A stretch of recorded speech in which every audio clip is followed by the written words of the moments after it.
श्री आरिफ मोहम्मद खान जी, श्री गणेश केजरीवाल जी, यहाँ के विधानसभा के यशस्वी अध्यक्ष श्री नंद कुमार यादव जी, श्री विमल जैन जी, निपुण नवीन जी, श्री पी.के. अग्रवाल और हम सब के लिए आदरणीय आचार्य श्री चंद्रभूषण मिश्र। मुझे इस पुस्तक के लोकार्पण के कार्यक्रम में आकर आनंद हो रहा है। जब मुझे ये निमंत्रण मिला तो मेरे ध्यान में 22 जनवरी आई। 22 जनवरी को राम मंदिर की प्राण प्रतिष्ठा हुई थी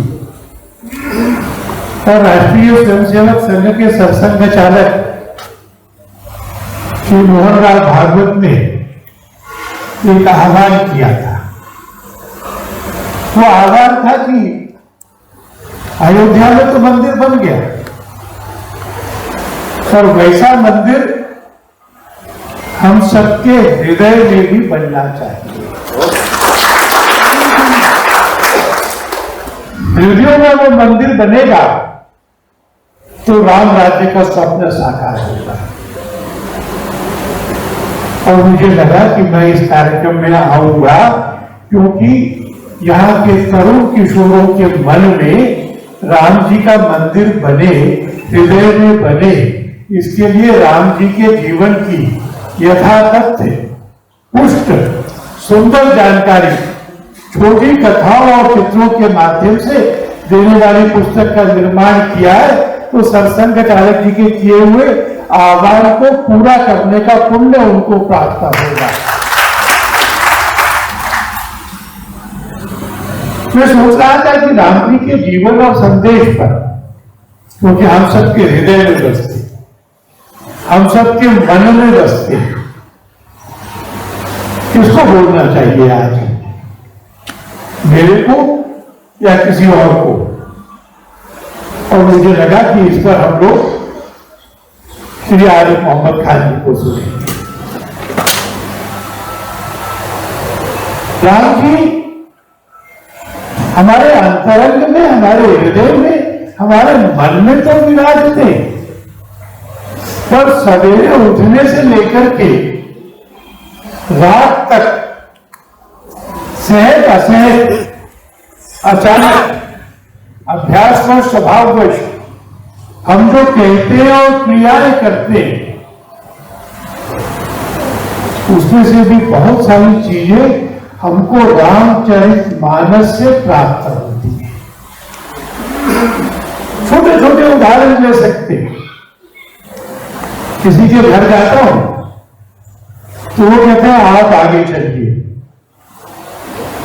मैं कहता हूं कि आपका घर है, आपको पता है किस कमरे में जाना है, आप आगे चलिए, तो वो संकोच करते, मैं बताऊंगा आप आगे चलिए। अब हमारे बीच में जो सबसे बड़ा है उसको आगे करके चलना, तो हम सबको ध्यान में आएगा कि जिस समय विभीषण जी आए राम जी के शिविर में, सूचना मिली और राम जी ने कहा उन्हें आदर पूर्वक ले आओ, तो वहां पर एक निश्चित वर्णन है कि अंगद, हनु और बाकी सब लोग विभीषण जी को आगे करके राम जी के पास ले आए।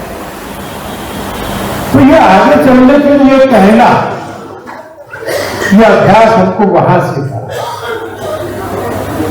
स्वाभाविक ऐसा होता है कि बैठे होते, कोई मिठाई लेकर आते,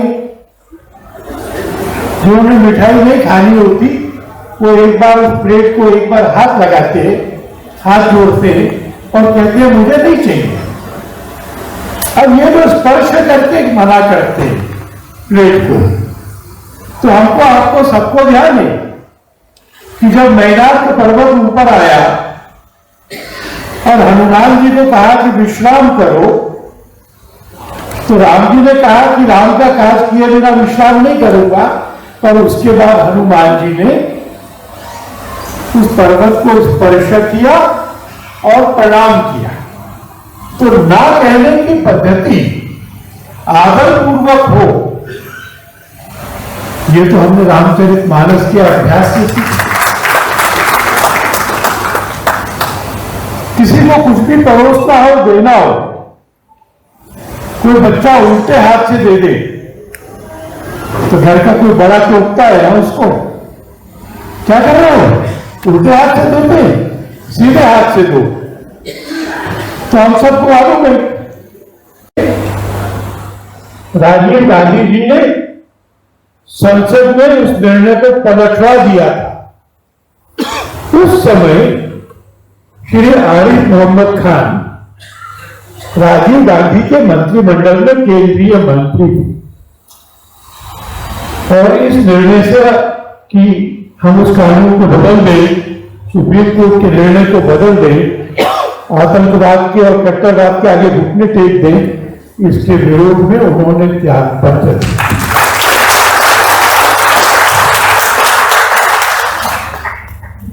इसलिए मैंने कहा मैं भी उत्सुकता से प्रतीक्षा कर रहा हूं उनको सुनने की। राम जी को वो जीते, हमारे देश के मर्यादा पुरुषोत्तम के नाते, राष्ट्र पुरुष के नाते, हमारी मर्यादाओं को निर्णय करने वाले विशिष्ट महापुरुष के नाते राम जी की पूजा केवल देवता की पूजा नहीं है, वो मर्यादाओं की भी पूजा है। और उन सब मर्यादाओं को जीने वाले, समझने वाले श्री आरिफ मोहम्मद खान, हम उनको सुनने आए हैं। मैं अपनी बात पूरी करता हूं।